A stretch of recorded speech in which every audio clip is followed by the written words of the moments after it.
So on a normal day, non-pregnant woman, your hair goes through 3 phases. It goes through the growing phase, the phase where it just lives and stays on your head, and then the shedding phase. That's why when you brush your hair, you shed hairs. When you shower, you shed hairs, like totally normal. What happens when you're pregnant is your hormones are all fucked up.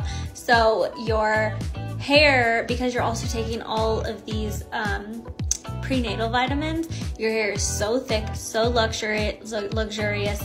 Your hair always looks so good. You're glowing when you're pregnant, right? That's because of all of that. Your hair is not going through its shedding process.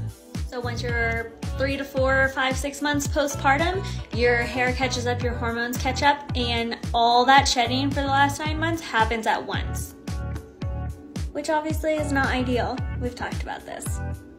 So obviously you can't prevent this, it's just the hormones doing its thing, but what you can do is close the gap between when your hair starts shedding to when it starts growing back, making that time a lot shorter, promoting healthy hair growth, all that good stuff.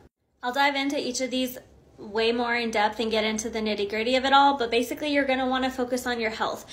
Outer beauty starts from within, so you wanna make sure you're taking your vitamins, go get your hormones checked, seriously, just do it.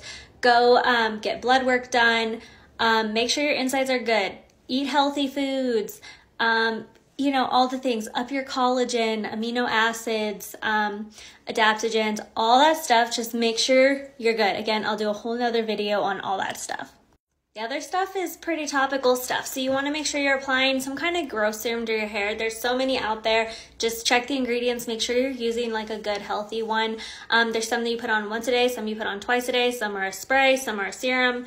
Whatever it is, make sure you're taking care of your scalp and you're using a growth serum with it. So besides the inner beauty, you're gonna wanna make sure your hair and your scalp are good. So I've talked a lot about scalp care.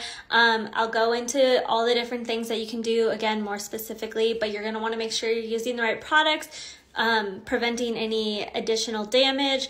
You're gonna wanna be using growth serums, all that kind of stuff to make sure your scalp is healthy and ready to promote hair growth.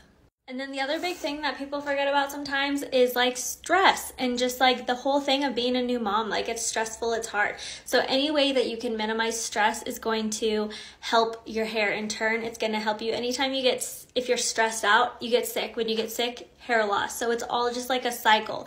I'll post, there's been a lot of like scientific studies on this as well about how it's just a loop. Stress, hair loss causes stress causes hair loss, da da da da da. So take some time to yourself, give the kids to the husband, go treat yourself, make sure you're spending some time with yourself, do whatever you can to lower stress, and I'll talk more about that too.